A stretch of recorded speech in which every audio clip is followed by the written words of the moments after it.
saya melihat tulisan kain yang sangat panjang yang berwarna ungu. Ungu itu warna surga dan ungu itu dalam bahasa Jawa adalah bangkit, bangun. Kita sekarang ini tertidur sangat lama sambil bertengkar. Besok kita akan bangun dengan kerukunan dan kemesraan gitu ya. Dan di kain panjang berwarna ungu itu saya membaca tulisan Lailatul Qadar. Sehingga saya husnudon, bukan ngeramal. Saya husnudon, saya berpikir positif bahwa insya Allah tahun ini adalah tahun di mana Allah ngasih Lailatul Qadar kepada bangsa Indonesia. Akan terjadi putaran zaman yang tidak Anda duga-duga. Akan terjadi perubahan-perubahan yang Anda tidak perhitungkan. Dan itu kita harus antisipasi bahwa perubahan itu kalau terjadi harus menjadi lebih baik dari yang kemarin. Harus lebih baik dari segala hal gitu ya. Dan saya senang sekali mendengarkan jawaban Mbak Puan tadi, luar biasa menurut saya. Artinya saya enggak pernah berpikir Mbak Puan akan menjawab seperti itu gitu loh. Dia artinya kalau nggak pernah ketemu nggak tahu Mbak Puan. Ya. Jadi harus sering-sering ketemu. Ya tapi kan denger-denger lah ya. Ya kan mana berani kalau belum jelas PDI adalah pengayoman. Kalau sudah pengayoman saya masuk sini. Gitu. Kemarin kan masih perjuangan, aku rene kok berjuang, aku dikenek ngene, lah kita laporkan gitu.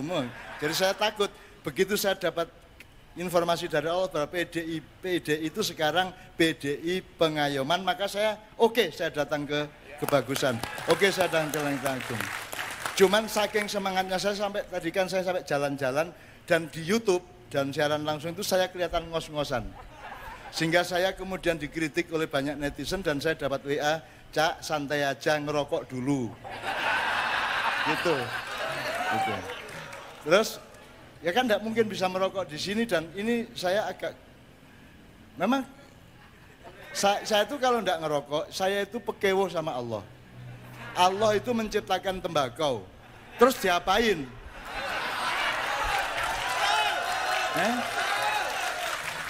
Apalagi kalau sampai saya anti tembakau kan saya berhadapan sama malaikat. Anti tembakau kan ya? Duduk kan gitu kan. Jadi saya tidak berani anti rokok, tidak berani. Kalau memang rokok itu tidak baik, tolong para dokter, para ilmuwan melakukan penelitian tembakau itu diapain supaya manfaat. Karena tidak mungkin Allah ngasih tanaman tanpa manfaat. Betul enggak? Oke, kalau teknologi dari tembakau menjadi rokok itu tidak bermanfaat, tolong teliti lagi, dibikin apa, sayur kek, lalap kek gitu loh. Supaya manfaat, karena tidak mungkin tidak manfaat. Rabbana ma khalaqta hadza batila. Jelas ya, tidak mungkin Allah menciptakan siapapun, dimanapun tanpa manfaat. Oleh karena itu, saya sangat mantap malam ini karena kita memang wajib jadi orang Indonesia, bukan kebetulan. Kita ditakdirkan, diwajibkan untuk membela Indonesia, membangun Indonesia, mewangikan Indonesia. Itu adalah takdir dan kewajiban. Itu amanah dan perintah Allah. Beliau diperintah jadi cucunya Bung Karno, mau tidak mau. Dan beliau taat. Dan seluruh bangunan cita-cita beliau dibangun berdasarkan perintah Allah itu. Jadi ini kita di sini perintah Allah. Jangan dibilang nggak syar'i. Syar'i banget ini. Ini syar'i karena itu syariat Allah itu artinya aturan Allah. Baik yang menyangkut orang sholat, ibadah mahdoh, maupun alam semesta, sungai, ekosistem, dan seterusnya. Maka di PDIP saya menganjurkan, sekarang ekosistem di Indonesia kan negara yang paling subur, makmur, luar biasa. Tongkat kayu dan batu jadi tanaman, kurang piye ya. Dan tidak ada di seluruh dunia, hanya Indonesia yang sesubur itu, semakmur itu, dan rempah-rempahnya tidak terbatas. Betul enggak? Covid sebenarnya kalah sama rempah-rempah. Kalau Anda melihat kurva atau grafik keterpaparan Covid di Indonesia dengan di negara lain, Anda akan kagum. Dengan penduduk sebanyak ini, dengan kesembronoan rakyatnya dan keberanian rakyatnya untuk tidak pakai masker, ya toh, ngawur di mana-mana, ya toh, nekat di mana-mana. Seharusnya yang terpapar itu kan ratusan juta, betul enggak? Tapi faktanya enggak. Malaysia lebih banyak, Vietnam lebih banyak, bahwa penduduknya hanya 1/10 kita. Jadi kita ini bangsa yang dahsyat, bangsa yang top. Tolong setiap pemimpin menyadari itu dan berangkat mensyukuri masa depan Indonesia dengan kesadaran bahwa Indonesia adalah bangsa istimewa. Tanahnya istimewa, tanamannya istimewa, rempah-rempahnya istimewa, mentalnya istimewa, gitu. Nggak bisa dibikin sedih, Bu. Mbak Puan, ini nggak bisa sedih. Sudah jelas nggak bisa makan, sudah jelas jualannya nggak laku, sudah jelas susah di rumah terus, dihilang-dilung sampai ngiler. Tapi yang guyang-guyu, Bu. Cek cengenges saya, ketepuk aku cek ngerokok aja, gitu. Bangsa Indonesia kok, gitu. Bangsa yang tidak tertandingi, tidak tertandingi. Kalau orang Amerika mengalami kayak Anda, modern. Orang Jepang, orang Cina mengalami kayak Anda, modern. Tapi kita tidak. Kita tetap bangkit. Kita punya Bung Karno di dalam jiwa kita. Gitu kan? Saya tidak mengatakan Bung Karno itu nabi apa enggak, tapi pokoknya kan faktanya kita itu punya Bung Karno. Gitu ya. Dan nyun sewu yang mohon maaf ini Bu, yang Anda Mbak, ya aduh sepurane ya. Tapi jangan khawatir Mbak Puan, saya ini justru merasa lega karena dipanggil Mbah. Saya ini gelar saya Mbah, bukan profesor, bukan doktor, bukan menteri, bukan kiai, bukan habib, bukan gus. Saya ini Mbah. Dan saya seneng meskipun mangkel. Senengnya karena itu gelar yang paling dahsyat. Kalau gini, kalau saya mbahmu, apakah saya harus pinter? Kalau saya tidak pinter, kamu pecat sebagai mbah enggak? Gitu? Kalau saya tidak kaya, tetap mbahmu. Jadi tidak ada persyaratan-persyaratan keduniaan untuk seorang mbah. Yang penting aku mencintaimu dan kamu mencintaiku. Gitu aja. Jadi mbah itu hanya cinta. Itu yang namanya ekonomi keluarga Bung Hatta dulu, supaya kita itu punya jiwa kekeluargaan. Supaya mbah itu luar biasa. Yang orang Jawa itu ya, bahwa Mas Joko kelingan ya. Di Jawa itu Mbak Puan, ada namanya mbah itu sampai 18 tingkat. Ya. Mbah, Cek, ya. Mbah, Buyut, Canggah, Wareng, Udek-udek, Gantung Siwur, Grupak Sente, Debok Bosok, Kali Asem, Grupak Waton, Cendeng, Giyeng, Cumpleng, Ampleng, Menyaman, Menyo-menyo, dan ke-18 Terah Tumerah. jangan ketawa. Kalau sebuah bangsa memiliki kesadaran sejarah sampai 18 tingkat. Bung Karno mengatakan jas merah. Dan kita ingat sejarah itu sampai 18 generasi. Betul enggak? Wahai Amerika, wahai Rusia, wahai semua negara-negara yang merasa kuat dan adikuasa, jangan pikir kalian benar-benar berkuasa, karena kami adalah bangsa dengan peradaban yang punya skala waktu 18 generasi. Sehingga ilmu kita, manajemen kita akan jauh melebihi kalian semua. Cuman masalahnya sekarang belum tepat presidennya, gitu aja. Jangan marah. Jangan marah. Saya tidak mengatakan salah loh ya. Saya tidak mengatakan salah atau jelek, enggak, belum tepat. Ya, loh, kalau bahasa Jawa itu ada bener Mbak Puan, ada pener. Itu sudah bener tapi belum bener gitu. Jadi itu mohon maaf ya, saya bukan mengkritik, tapi memang saya itu penasaran dengan kebesaran Indonesia yang tidak bisa kita wujudkan. Dan aku ingin besok pagi sebelum dan sesudah 2024 kita akan mengalami revolusi besar dari dalam diri kita. Bukan revolusi untuk menjatuhkan presiden dan penguasa, enggak. Revolusi yang akan dipimpin oleh presiden dan para sesepuh lainnya. Mereka yang akan memimpin kesadaran baru. Mereka yang akan memimpin melungsungi yang baru. Mereka yang akan memimpin kelahiran kembali bangsa Indonesia dengan kesadaran sebagaimana Mbak Puan tadi sudah ungkapkan panjang lebar. Dan itu akan terjadi siklus itu. Saya tidak meramal, tapi akan terjadi siklus itu. Akan kabul doamu malam hari ini. Amin ya rabbal alamin itu ya. Jadi konco-konco, saya dikritik tadi karena di YouTube saya kelihatan ngos-ngosan. Terus saya disarankan merokok. Tadi cuma sampai sekarang saya belum dapat izin dari sebelah kanan saya. Gitu. Sudah dari tadi tak gini-giniin enggak. Wis tak cekel-cekel enggak. Oh alah. Wis ngene aku. Ini arek-arek los ngono.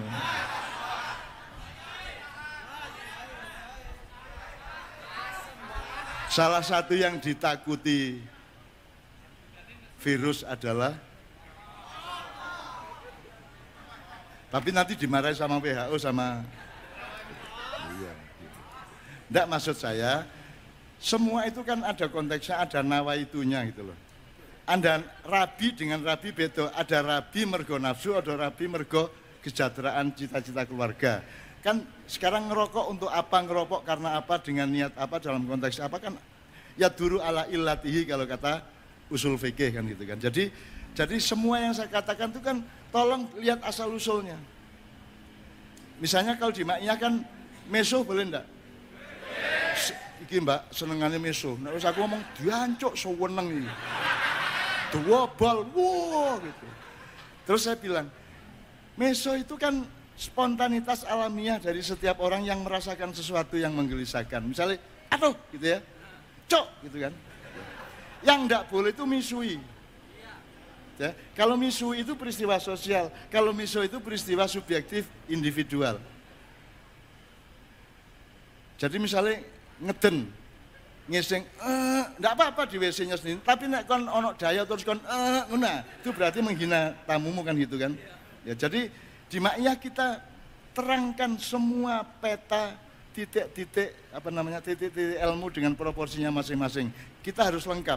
Saya sama Bu Mega dipermusuhkan. Bu Mega tidak sedikit pun terpengaruh dan Bu Mega tetap meminta saya datang ke sini. Dan sekarang dipertemukan dengan putrinya. Coba. Kok sekarang kok ketemunya?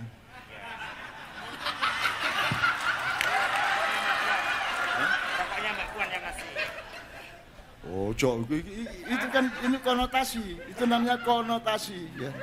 Kadang-kadang orang dihukum karena konotasi orang lain toh. Itulah pikiranmu dewe. Itu kan perasaan adik saja, ya toh. Gitu, tapi kita bahagia malam ini. Kita optimis untuk Indonesia masa depan, ya. Anda adalah generasi emas. Anda adalah orang yang dijadikan oleh Allah, oleh Tuhan untuk mewarisi kekuatannya demi masa depan bersama. Wa nuridu an namunna 'alal ladzina stud'ifu fil ard wa naj'aluhum a'immah wa naj'aluhumul warithun. Aku berjanji kata Allah kepada semua hamba-hambaku di muka bumi yang diinjak-injak, yang dilemahkan. Dia akan aku warisi kekuatanku dan akan aku jadikan pemimpin di masa yang akan datang. Anda adalah pemimpin masa depan, ya, ini ya. Ya gak nasional tok, ya di kampung barang ndak masalah.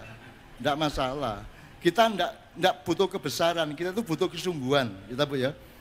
Kata beliau tadi, meskipun kecil saya ingin jadi bagian dari yang membangun Indonesia kan gitu kan. Jadi ndak apa-apa ketua RT ndak apa-apa. PDIP ranting ndak apa-apa, asal pengayoman, gitu ya. Jadi mulai malam hari ini Mbak Puan bahkan merespon, loh enggak bisa PDIP mengayomi semuanya. Kalau gitu kalimatnya gini, semua pihak, semua golongan, semua parpol, semua ormas, semua kelompok saling mengayomi satu sama lain. Gitu aja, kok repot gitu. Gitu aja kok repot kata Gus Dur ya. Gitu. Cuman saya enggak pakai. Wis kangen kayak ya. Gus Dur Gus pokoknya sampean jadi presiden nanti jangan berhubungan lagi dengan Nyai Roro Kidul. Nyai Roro Kidul itu ada dua bersaudara, satu Nawang Wulan itu Nyi Kanjeng Ratu Kidul. Terus ada adiknya namanya Nawang Sih itu Nyi Roro Kidul. Jadi Anda selama itu salah kaprah. Yang Anda maksud Nyi Roro Kidul sebenarnya adalah Kanjeng Ratu Kidul kakaknya, gitu kan. Jadi itu ada dua bersaudara. Saya sering ketemu di Selatan Keraton di Jogja sana gitu. Saya sering ketemu. Ya, salam ya. Sampean adiknya Mbak Yuni. Nek sampean adiknya aku Mbak Yuni, sampean Mbak Yuni aku adiknya gitu ya. Anggitmu kontok sing gelem kabeh ya gelem arek-arek iki. Dapurane arek-arek gitu. Gitu sekalian, itu semua saya pelajari loh teman sekalian. Semua Bu, Mbak Fian, semua saya pelajari. Sekarang ini saya sedang bikin drama judulnya Reriungan. Ya, reringan itu artinya judulnya melungsungi. Melungsungi itu Bu lahir kembali. Kalau ular ganti kulit, kalau lobster, udang ganti ragangan. Kalau ulat jadi kepompong jadi kupu-kupu. Kalau Garuda Umur 40 tahun Garuda akan mencakar-cakarkan cakarnya di batu-batu padas di gunung sampai tanggal. Paruhnya ditotol-totolkan di batu-batu padas sampai tanggal. Bulunya dibikin rontok. Kemudian di antara 10 Garuda akan ada 3-4 yang lahir kembali, bulu-bulunya tumbuh kembali paruh dan cakarnya, kemudian jadi Garuda yang sakti perkasa. Dan aku minta PDIP dan Anda semua adalah Garuda yang sudah melungsungi dan menjadi Garuda baru. Garuda baru yang akan melanglang buana dan memimpin kesejahteraan seluruh dunia. Ini doa saya sangat serius. Bahwa tidak terkabul sudah biasa. Tapi kalau ternyata kabul, jangan kaget. Allah penuh kejutan, betul enggak? Jangan kaget. Ternyata loh, saya dulu jilbab itu kan saya perjuangkan sekedarnya saja, ternyata kabul kok. Sekarang semua jilbaban, 98% muslimah di Indonesia jilbaban. Wadam jilbaban, kurang lebih. Pengemis jilbaban, petani-petani di sawah jilbaban. Dikabulkan oleh Allah apa yang saya perjuangkan, padahal saya juga tidak berjuang amat, tidak sampai ngoyo-ngoyo ya tidak. Pokoknya menyadarkan saja bahwa wanita itu boleh memilih apa yang nyaman untuk dia, termasuk jilbab gitu tok gitu. Ternyata dikabulkan oleh Allah, meskipun saya tidak dapat royalti dari toko-toko penjual jilbab gitu ya. Tidak ada masalah, saya tidak minta jasa, saya tidak minta apapun, saya tidak minta reward dari Anda. Aku tidak peduli engkau menghargai aku atau tidak. Aku tidak peduli engkau mengapresiasi aku, tidak. Aku tidak peduli. Aku hanya harus memastikan bahwa aku ridho dengan semua yang aku alami di dunia ini, supaya nanti kalau aku mati tidak menjadi hantu. Sebab kalau engkau belum ridho hatimu dalam hidup ini, begitu kau mati kau jadi hantu. Maka di drama Melungsungi itu semua namanya saya ambil dari nama jin dan malaikat. Tidak ada yang nama manusia. 92 orang yang ikut main drama itu. Semua namanya nama jin, dan saya sudah minta kepada pimpinan-pimpinan jin itu dari Merak sampai Madura. Sudah saya temui mereka semua, minta izin namamu saya pakai untuk drama, karena Indonesia sangat butuh melungsungi. Harus ada kesadaran baru, harus ada cinta yang baru, yang refresh ya. Harus ada kebersamaan yang baru, harus ada reriungan yang baru gitu. Maka mereka kemudian mengizinkan dan tidak mengganggu pentas saya. Meskipun pemainnya sudah saya kasih sangu, kalau nanti kamu diganggu macam-macam, baca ini dan sebut namaku, saya bilang gitu. Pokoknya jin kerungu jenengku itu, oh sampean melok mak iya, ngono akhirnya. Iya, jadi saya kan tidak pernah kejam sama jin. Saya kan tidak pernah siaran TV terus, nama takunu, ya tibikumullah. Kan tidak pernah. Terus jinnya tak ambil masukin botol, tidak lah. Saya selalu baik-baik sama jin. Saya selalu bergaul baik. Dan saya tidak melanggar perintah Allah untuk bekerja sama dengan jin, saya tidak pernah kerja sama. Bahkan saya tuh kasihan sama setan, sama iblis itu, saya tuh tidak tega. Dari dulu sampai sekarang setan iblis itu tidak bisa nggoda saya, coba. Kan kasihan. Betul enggak? Pekewo saya kadang-kadang ingin saya turuti dikit-dikit gitu loh. Tapi tetap tidak berani juga. Jadi saya tuh, kalau sama manusia itu Masya Allah udah. Tapi kalau sama, jadi makihan kita tadi kan ada teman PDIP yang Mas Adian ya. Mas Adian kan bilang, loh saya kan Kristen, masa saya masuk forumnya Cak Nun? Terus Mbak Indah menjawab, di forumnya Cak Nun itu jangankan orang Kristen, jin setan masuk boleh. Betul enggak? Setan salah apa Mas? Aku takut setan salah apa? Kok setan jadi kambing hitam di Indonesia? Asal ada orang jahat yang disalahkan setan toh? Setan salah apa? Dia memang tugasnya seperti itu dan dia tidak bisa berubah. Kalau Anda bisa berubah, Anda adalah makhluk kemungkinan. Kalau setan iblis makhluk kepastian, dia tidak bisa apa-apa. Harus seperti itu. Kalau Anda kan boleh berubah. Anda mungkin ini, mungkin itu, mungkin baik, mungkin buruk. Jadi kan mending jadi manusia. Maka saya kasihan kepada setan, tidak tega. Jadi kalau saya ketemu mereka malam-malam berduyun-duyun mesake gitu ya. Kasihan. Jadi gitu Mas. Ini pemikiran-pemikiran seperti ini saya tidak ngarang. Ini beneran, ini beneran. Maka saya juga sangat bersungguh-sungguh dengan acara malam hari ini, Mbak Puan ya, dan teman-teman saya. Dan saya hitung semua sisinya, Mas Hasto. Saya hitung semua sisinya karena saya ini mencintai Indonesia dengan poke nyawaku, sak poke nyawaku. Saya mencintai karena apa loh? Karena Indonesia bukan Muhammad, bukan Ibrahim loh. Indonesia itu ciptaan Allah yang aku diletakkan di situ, maka aku wajib mencintai Indonesia sebagai perintah Allah. Tahu enggak? Oke, sebentar lagi waktunya habis ini. Saya sudah dikasih peringatan. Ya, Mbak. Oke, saya akhiri yang omongan saya. Kalau masih ada satu pertanyaan boleh untuk Mbak Puan lagi. Satu lagi boleh. Oke, Mas. Ini, Mas. Perempuan. Ya, Mbak. Ya.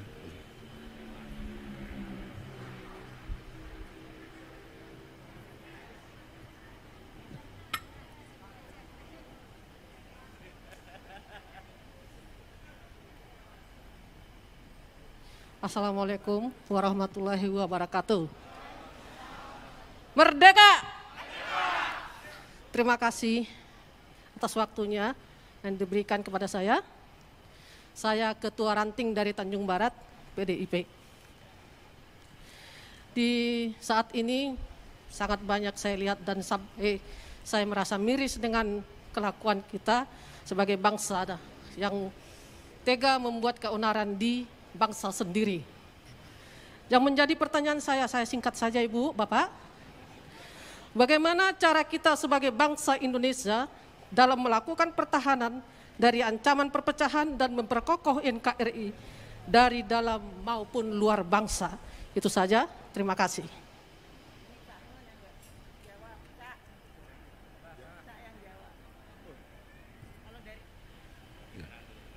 Saya yang jawab ini dari PDI Perjuangan untuk PDI Perjuangan. Jadi Cak Non yang jawab. Pertanyaannya apa? Pertanyaannya adalah bagaimana cara kita membuat pertahanan dari ancaman-ancaman persatuan. Ancaman internal kan, kita sendiri kan yang rewel, kita sendiri tidak ikhlas kan. Kita itu tidak ikhlas satu sama lain, betul enggak? Kita itu distrust satu sama lain, cemburu satu sama lain, iri, dengki satu sama lain, bener enggak? Itu bisa antar orang, antar golongan gitu kan. Sehingga kalau ada orang menang, luar biasa mangkelnya, kan gitu kan seterusnya ya. Jadi itu soal kepemimpinan. Maka hati-hati milih pemimpin berikutnya. Diamati betul, dirasakan betul pemimpin berikutnya gitu ya. Itu soal kepemimpinan. Harus ada, itu cukup satu orang kok yang memberi contoh, yang menjadi kepala ular, kepala naga ini satu orang aja. Yang nanti kepalanya kemana semua badan dan ekornya akan ikut. Jadi menurut saya itu soal keteladanan seorang pemimpin gitu Mbak. Jadi pemimpin yang bukan hanya pinter tapi juga baik, bijaksana, sabar dan lengkap. Namanya juga pemimpin harus lengkap, kan gitu. Dan Mbak Puan tadi menunjukkan bahwa dia punya kelengkapan seperti itu. Ya. Tinggal dikembangkan dan dimatangkan kan begitu. Jadi menurut saya itu Mbak, mau diapain? Wong sekarang dikasih tahu yang benar nggak mau. Gitu. Apakah orang Indonesia bodoh? Enggak. Apakah orang Indonesia enggak tahu? Mereka memang enggak, bukan enggak tahu, mereka tuh enggak mau tahu toh. Dalam banyak ini enggak mau tahu, bukan enggak tahu. Jadi kadang-kadang kita tuh bukan bodoh tapi jahat. Nah makanya supaya kita tidak jahat satu sama lain, dibutuhkan pengayoman seorang pemimpin yang mengamankan semua pihak. Ya. Dan itu sudah ada di Indonesia. Sudah ada, sudah dikasih oleh Allah di tengah-tengah bangsa Indonesia. Orang yang menjadi orang tua dari semua orang, orang yang mengayomi semua orang yang bikin setiap pihak itu aman, dilindungi. Dan itu ada, makanya di Indonesia kan ada pawang, ada Panembahan, ada Punokawan. Pawang itu apa Mas? Kalau pakai ilmu barat, menaklukkan macan itu kan pakai lasso kayak, pakai karate kayak gitu ya. Kalau pakai ilmu timur mungkin pakai dikasih makan dulu, dirayu, terus baru ditali gitu ya. Kalau pawang enggak.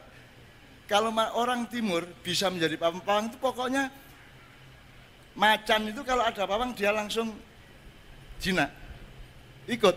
Nah kita butuh manusia pawang di Indonesia dan sudah ada manusia pawang di Indonesia. Tinggal engkau ikhlas apa tidak menerimanya. Sekarang pertanyaannya adalah apakah engkau benar-benar mau berjaya dan bangkit kembali sebagai bangsa Indonesia yang sejati. Bukan bangsa Indonesia yang dihapusi Belanda, dihapusi Cina, dihapusi Amerika, dihapusi Israel. Disuruh pindah-pindah ibu kota oleh orang lain. Ya. Saya jangan ditanya apakah saya setuju atau tidak setuju kepada pemindahan ibu kota, jangan tanya saya, wong yang bikin saja tidak pernah tanya saya kok. Ya, kok kontakon aku lah apa aku gitu kan. Gitu ya. Kadang-kadang kita itu mencari informasi tidak salah kaprah. Ada artis cerai gitu, wartawannya ngejar saya, Cak, apa pendapatmu? Lo yang cerai aja tidak nanya saya, kok kamu yang nanya saya. Jadi angel Indonesia itu angel. Gitu ya. Ya teman sekalian, menurut saya jawaban saya kepada ibu saya tadi adalah ayo dari skala yang kecil sampai menengah sampai nasional kita temukan orang yang betul-betul bisa mengayomi dan mengamankan semua pihak. Itu aja kuncinya. Nah terjemahnya nanti bisa sampai ke konstitusi, sampai ke tata hukum, sampai ke birokrasi nanti terjemahnya. Tapi intinya itu pengayoman. Kul a'udzu bi rabbin nas itu nomor 1. Baru kalau terpaksa malikin nas, kalau terpaksa lagi baru ilahin nas.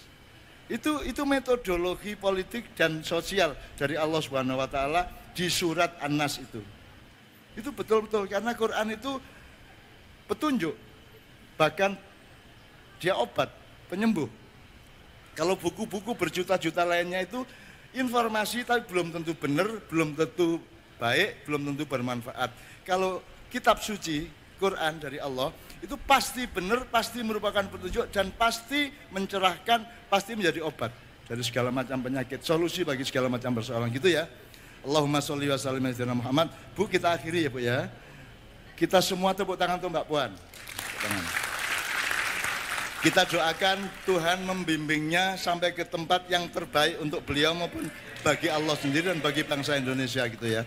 Aku gak usah kok dangano gak apa-apa, wis ngene iki aku wis. Aku iki wis ngene iki. Saya itu paling bawah, jadi Anda tidak bisa menjatuhkan saya. Gitu? Tidak mungkin Anda bisa menjatuhkan saya karena saya sudah di bawah kok. Kok tiba nang di meneh aku iki. Kecuali kalau bawa no jumbleng gitu kan.